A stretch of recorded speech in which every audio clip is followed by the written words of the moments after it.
Merhaba arkadaşlar, örgü kanalıma hoş geldiniz. Minik bebeklerimiz için hem kolay hem de güzel tığ işi bir yelek yaptım. Bugün bu yelek anlatımını sizlerle paylaşmak istiyorum. Ben bugün 6 aylık bebek ölçüsünde yaptım arkadaşlar bu yeleği. Yelek örgüsüne yakadan zincir yaparak başlıyoruz. 0-1 yaş için benimle aynı sayıda başlayabilirsiniz. Bu arttırma sırasını bir sıra önce bitirirseniz 3 aylık bebek için olur. 2 sıra önce bitirirseniz yeni doğan bebek için ölçü olur arkadaşlar. 1 yaş çocuk için yapmak istiyorsanız da bu arttırma sırasını benim yaptığımdan bir sıra fazla yaparsanız 1-2 yaş arası çocuk için olur. Ben 9 sıra yaptım. Siz 10 sıra yaparsanız 1 yaşındaki çocuk için olur. Yakadan düğmeli yaptım. Bakın bu şekilde 3 tane ince düğme dikmeyi tercih ettim. Siz isterseniz 4-5 düğmeli yapabilirsiniz. Açık olarak görelim. Bakın arka görüntüsü bu şekilde. Model olarak çok kolay, bir günde örüp bitirebilirsiniz bu model yeleği. Bu yelek örgüsünde iplik olarak ben bugün bu ipliği kullandım. Kullandığım iplik üzerinde 100 gram iplikte 330 metre var. Bu iplikten bir yumak iplik yeterli. Daha büyük yapmak istiyorsanız ikinci yumak ipliğe ihtiyacınız var. Ben bugün pembe renk ile yaptım. Kız bebek için yaptım. Siz aynı modeli farklı renkler ile yaparak erkek bebekleriniz için de yapabilirsiniz. Hem kız hem erkek bebekler için uygun bir model bu. Yetişkinler için de uygun arkadaşlar. Her yaş çocuklarınız için uygun bir model. Tığ olarak 5 numara 3 milimetre tığ kullandım. Elimin sıklığına göre bu tığı kullandım. Yumuşak bir örgü elde ettim. Benim elim çok sıkı değil. Sizin eliniz sıkıysa 3,5-4 milimetre tığları kullanırsanız daha güzel olur. Ben bu renk ipliği kullandım. Dediğim gibi siz istediğiniz marka iplik ve renkleri kullanarak yapabilirsiniz. Düğmeyi söyledim zaten, 3 düğme var.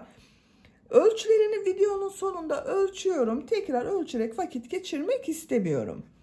İpliği tığ hazırlayalım. Hep birlikte bu kolay ve güzel yelek örgüsüne başlayalım. Örgü kanalıma abone değilseniz abone olmayı unutmayın lütfen. Örgü kanalıma abone olmak ücretsiz. Örgü kanalıma ücretsiz abone olup orada bulunan zil şeklini dokunarak açık yaparsanız kanalıma video yüklediğim zaman ilk önce size bildirim gelir. Örgülerimden herkesten önce sizin haberiniz olur. İzlediğiniz videolarıma beğeni ve yorumlarınızı yaparsanız çok sevinirim arkadaşlar. Yorumlarıyla destek olan bütün arkadaşlara ayrıca teşekkür ederim. Hepinize kolay gelsin, iyi çalışmalar.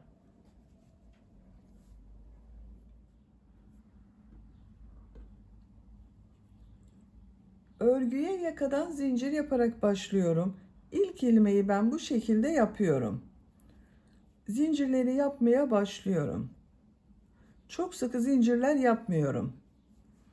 Bakın bu şekilde çok sıkı olmayan zincirler yapıyorum. 68 zincir yapalım. 68 zincir yaptım. Çok sıkı zincirler yapmadım. Bu 68 zincirin kaç santimetre olduğunu ölçüyorum.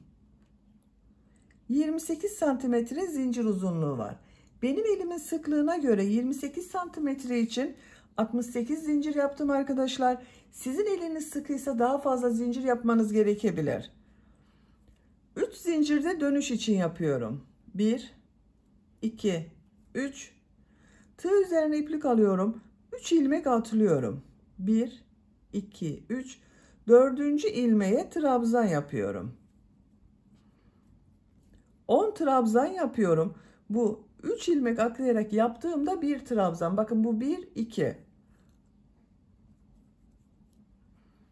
3, 4, 5, 6, 7,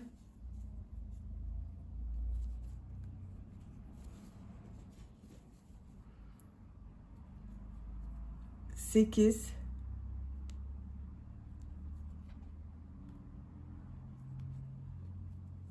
9, 10. 2, 4, 6, 8, 10 trabzan yaptım. Arttırma yeri için 2 zincir yapıyorum. Bu ilmeğe kol bölümü için trabzan yapıyorum. 14 trabzan yapıyorum arkadaşlar.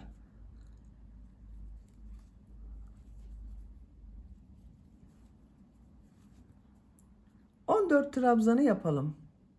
Kol bölümü için 14 trabzan yaptım. 2, 4, 6, 8, 10, 12, 14. Arttırma yeri için 2 zincir yapıyorum. 20 trabzan yapıyorum.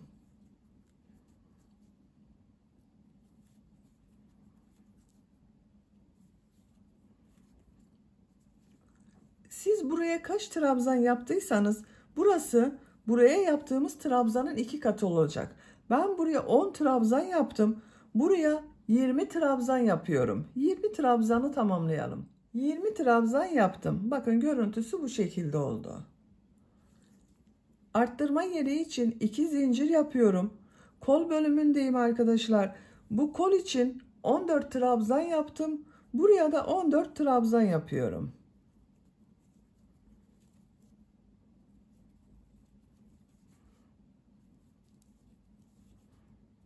14 trabzanı tamamlayalım. Diğer kol bölümü için 14 trabzan yaptım. Arttırma yeri için 2 zincir yapıyorum. 10 trabzan yapıyorum.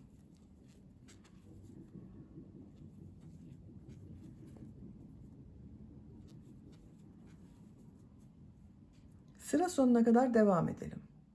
10 trabzanı yaptım. Bu sırada yaka ayrımlarını yaptık. Sıra başında ve sıra sonunda 10 trabzan yaptım. Kol bölümleri için 14 trabzan yaptım. Buraya da bunların ikisi toplamı olan 20 trabzan yaptım. İkinci sıradayım. Bir zincir yapıyorum. Örgüyü çeviriyorum. İlk ilmek üzerine trabzan yapıyorum. Diğer ilmeklere trabzan yaparak devam ediyorum. 10 trabzan yapıyoruz. Bu arttırma zincirine kadar devam edelim. Arttırma zincirine kadar 10 trabzan yaptım. Bu arttırma zinciri üzerine 2 trabzan, 2 zincir, 2 trabzan yapıyorum.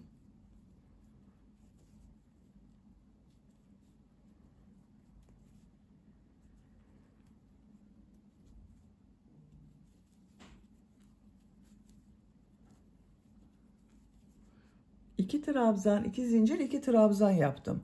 Kol bölümünde 14 trabzan yaptım arkadaşlar. 14 trabzan yapıyorum.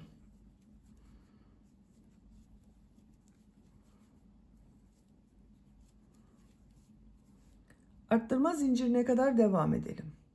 Bu arttırma zincirine kadar trabzanlar yaptım. Bu 2 zincir üzerine 2 trabzan, 2 zincir, 2 trabzan yapıyorum. Arttırmaları 2 trabzan, 2 zincir, 2 trabzan şeklinde yapıyoruz. 2 trabzan, 2 zincir, 2 trabzan yaptım. Diğer ilmeklere trabzan yaparak devam ediyorum. 20 trabzan yaptım, 20 trabzan yapıyoruz.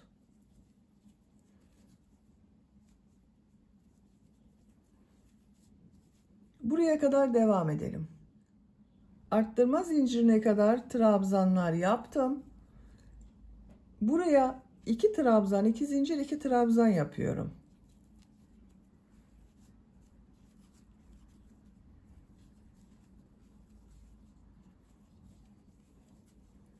Kol için 14 trabzan yapıyorum. Buraya kadar devam edelim. Buraya kadar trabzan yaptım. Arttırma yerine 2 trabzan, 2 zincir, 2 trabzan yapıyorum.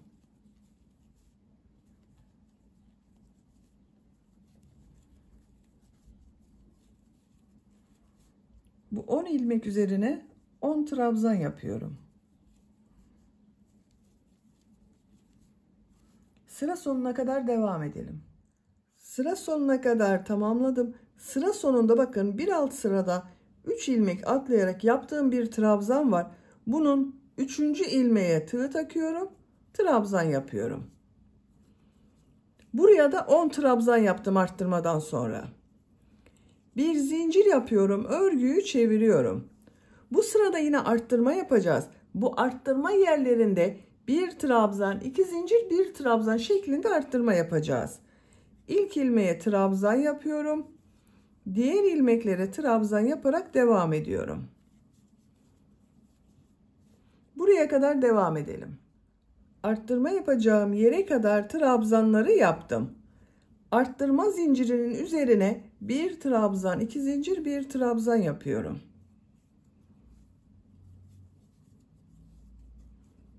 Diğer ilmeklere trabzan yaparak devam ediyorum. Arttırmayı bir trabzan, iki zincir, bir trabzan şeklinde yaptım. Buraya kadar devam edelim. Arttırma yerine kadar trabzanları tamamladım. Buraya yine bir trabzan, iki zincir, bir trabzan yapıyorum.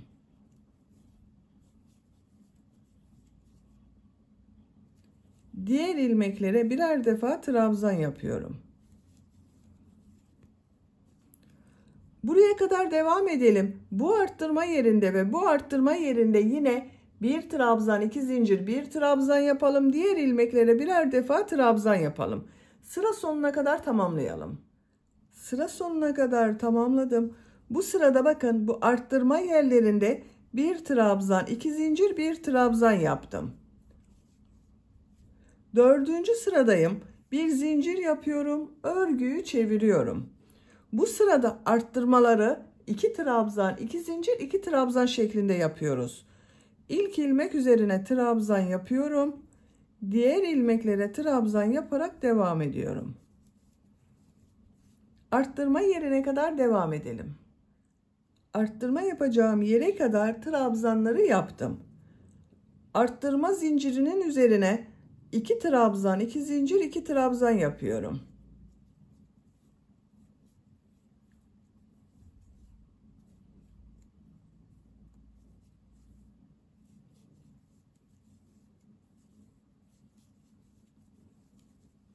İki trabzan, iki zincir, iki trabzan yaptım. Diğer ilmeklere birer defa trabzan yapıyorum. Buraya kadar devam edelim. Arttırma yapacağım yere kadar trabzanları yaptım. Buraya 2 trabzan, 2 zincir, 2 trabzan yapıyorum.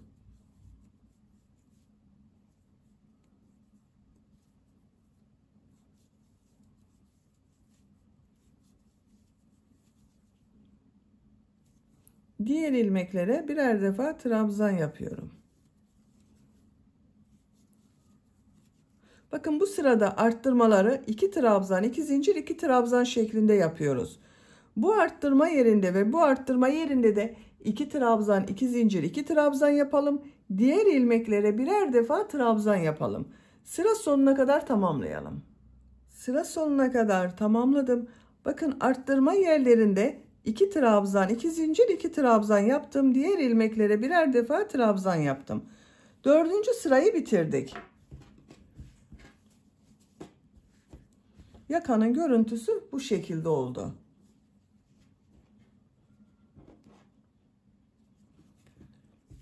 Beşinci sıradayım. Bir zincir yapıyorum, örgüyü çeviriyorum. İlk ilmeğe trabzan yapıyorum. Diğer ilmeklere trabzan yaparak devam ediyorum. Arttırma yerine kadar devam edelim. Arttırma yapacağım yere kadar trabzan yaptım. Arttırma yerine bu sırada bir trabzan, iki zincir, bir trabzan yapıyorum.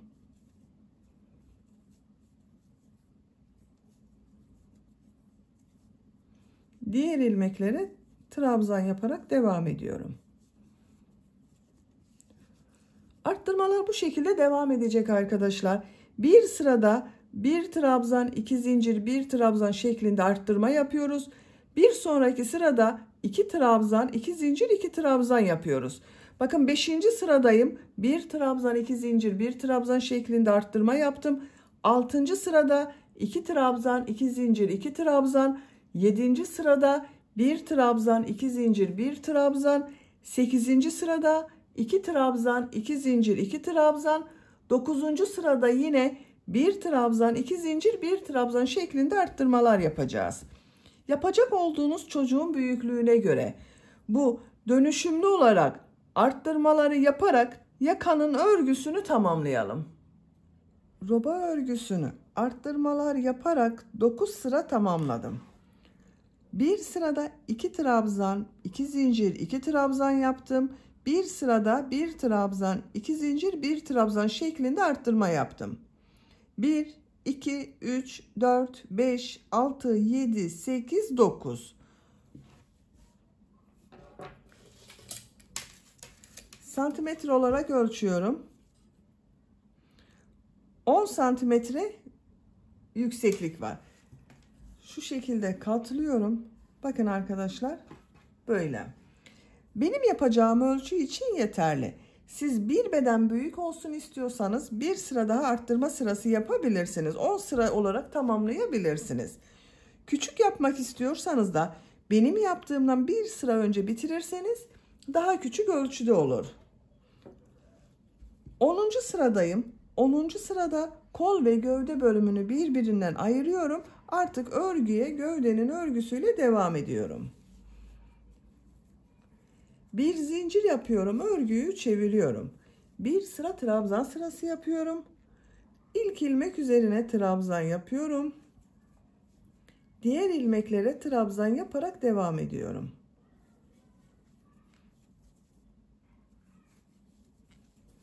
Buraya kadar devam edelim.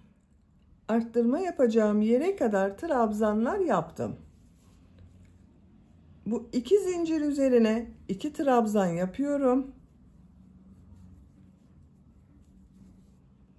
Kol altı için bir zincir yapıyorum. Tığ üzerine iplik alıyorum. Kolda bulunan bütün ilmekleri atlıyorum. Arttırma yerine 2 trabzan yapıyorum. Diğer ilmeklere trabzan yaparak devam ediyorum. Bakın, kol bölümünü ayırdım. Ön ve arka bölümü birleştirdim. Buraya kadar devam edelim. Arttırma zincirine kadar trabzanları yaptım. Buraya 2 trabzan yapıyorum. Kol altı için bir zincir yapıyorum. Tığ üzerine iplik alıyorum. Kolda bulunan bütün ilmekleri atlıyorum. Arttırma zincirinin üzerine 2 trabzan yapıyorum. Bakın, diğer kolu da burada ayırdık.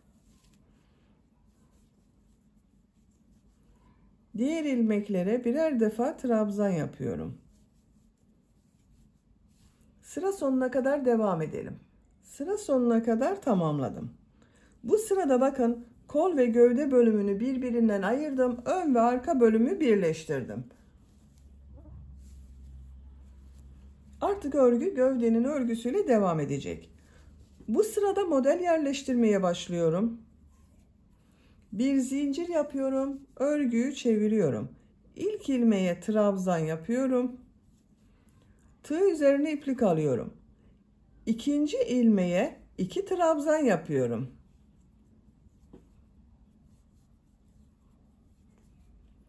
Tığ üzerine iplik alıyorum. Bir ilmek atlıyorum. İkinci ilmeğe 2 trabzan yapıyorum.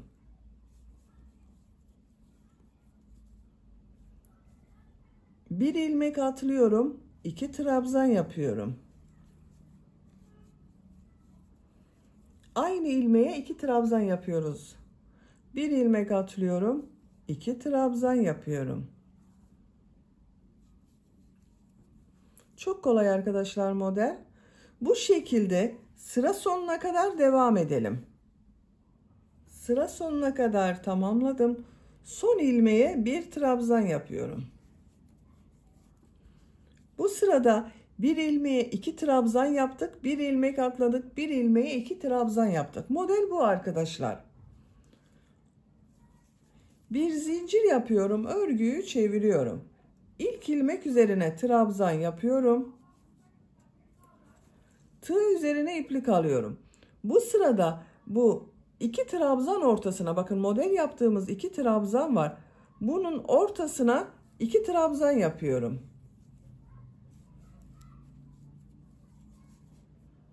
Tığ üzerine iplik alıyorum. Bu 2 trabzanın ortasına 2 trabzan yapıyorum.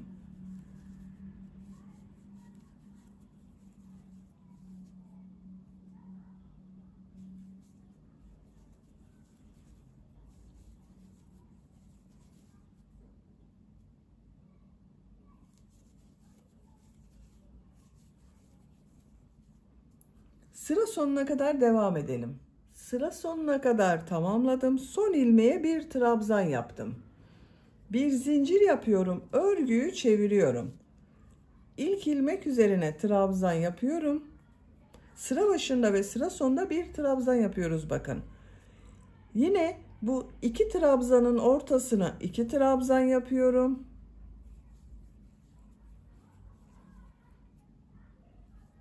Model gördüğünüz gibi çok kolay.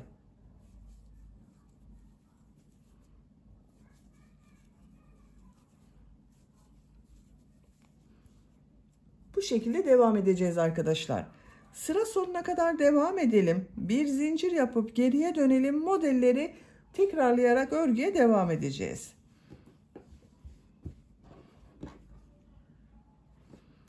Yapacak olduğunuz çocuğun büyüklüğüne ve tercihinize göre bu model sırasını istediğiniz kadar tekrarlayarak gövdenin örgüsünü tamamlayalım. Gövde örgüsünü 18 model sırası olarak yaptım. 1, 2, 3, 4, 5, 6, 7, 8, 9, 10, 11, 12, 13, 14, 15, 16, 17, 18. Benim yapacağım ölçü için bu yükseklik yeterli. Santimetre olarak ölçüyorum. Kol altından yükseklik 18 santimetre yükseklik var. Ben bugün 6 aylık bebek için yapıyorum. Bu yükseklik yeterli arkadaşlar. Siz bu yüksekliği tercihinize göre 1-2 sıra eksik veya 1-2 sıra fazla yapabilirsiniz. Görüntüsüne bakalım. Bakın bu şekilde oldu. Burada bakın bitirdim. Bu uç bölümde pıtırcık modelleri yapıyorum. Bu ilk ilmek üzerine bir sık iğne, 2 zincir, bir sık iğne yapıyorum.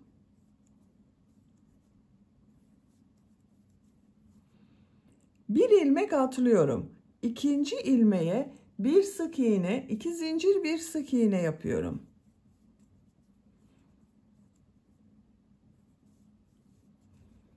Bir ilmek atlıyorum. Bir sık iğne, 2 zincir, bir sık iğne yapıyorum.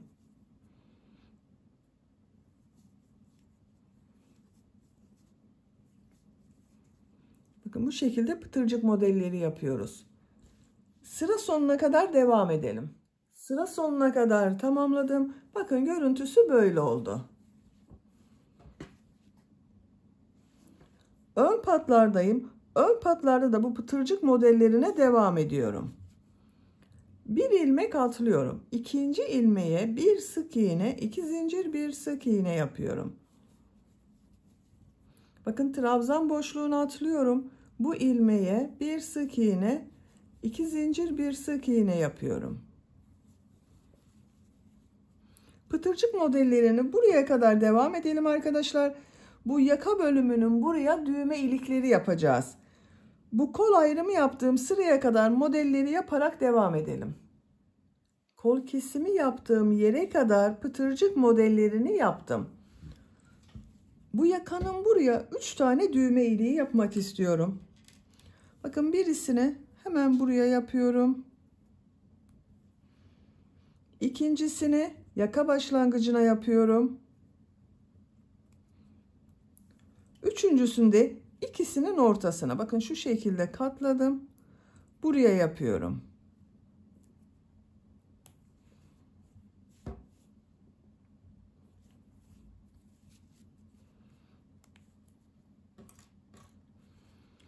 Trabzan sırasını atlıyorum. Bu ilmeğe bir sık iğne yapıyorum. Düğme iliği için 7 zincir yapıyorum.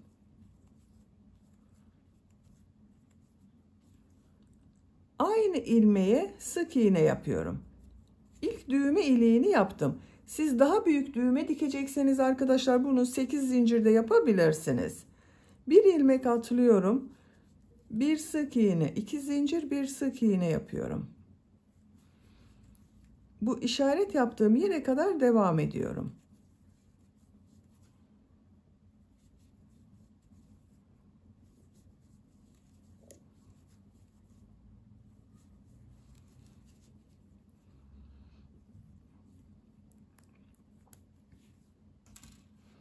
1, 2, 3 pıtırcık modeli yaptım. Buraya bir sık iğne yapıyorum. Düğme iliği için 7 zincir yapıyorum.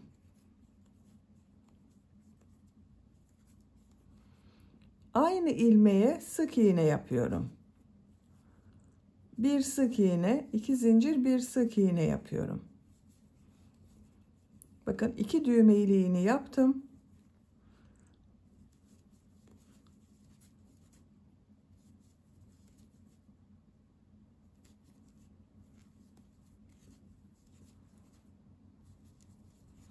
Bu 2 düğme iliği arasında kaç pıtırcık yaptıysak burada da aynısını yapacağız arkadaşlar.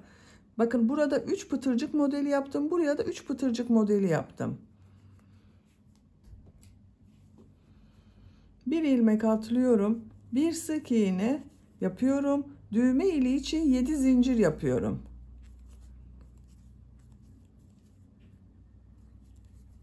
Sık iğne yapıyorum. Yaka başlangıcına sık iğne yapıyorum.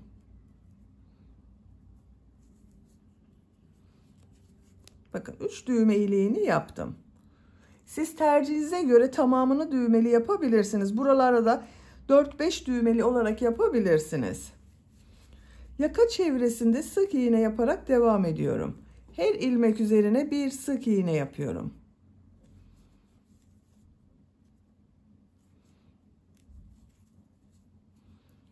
Buraya kadar devam edelim. Yaka çevresinde sık iğne yaparak buraya kadar tamamladım. Görüntü böyle oldu bakın. Burada da pıtırcık modelleri yapıyorum. Burada yaptığım gibi pıtırcık modelleri yapıyorum. Düğme iliği yapmıyoruz arkadaşlar. Bu ilmeğe bir sık iğne, 2 zincir, bir sık iğne yapıyorum. Bir ilmek atlıyorum. Bir sık iğne, 2 zincir, bir sık iğne yapıyorum. Bakın bu trabzan sırasına atlıyorum. Bir sık iğne, 2 zincir, bir sık iğne yapıyorum. Sıra sonuna kadar devam edelim. Sıra sonuna kadar modelleri yaptım. Bu ilmek ile ilmek kaydırma yaparak sırayı bitiriyorum. İpliği kesiyorum.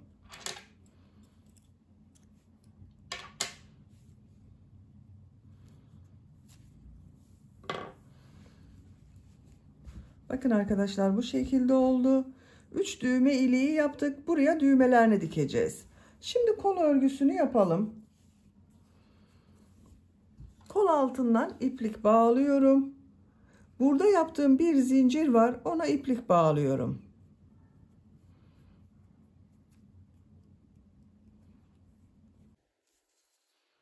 Buradan bir ilmek yapıyorum. Burada yaptığım pıtırcık modellerini yapıyoruz. Bir sık iğne, 2 zincir, bir sık iğne şeklinde. 2 zincir yapıyorum. Aynı ilmeğe sık iğne yapıyorum. Bakın bu trabzan boşluğuna bir sık iğne, 2 zincir, bir sık iğne yapıyorum.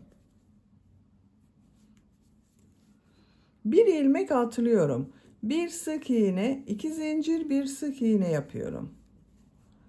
Bir ilmek atlıyorum. Bir sık iğne, 2 zincir, bir sık iğne yapıyorum. Pıtırcık modelleri yapıyoruz. Sıra sonuna kadar devam edelim. Sıra sonuna kadar tamamladım. Kol altında yaptığım bu ilmek ile ilmek kaydırma yaparak birleştiriyorum. İpliği kesiyorum.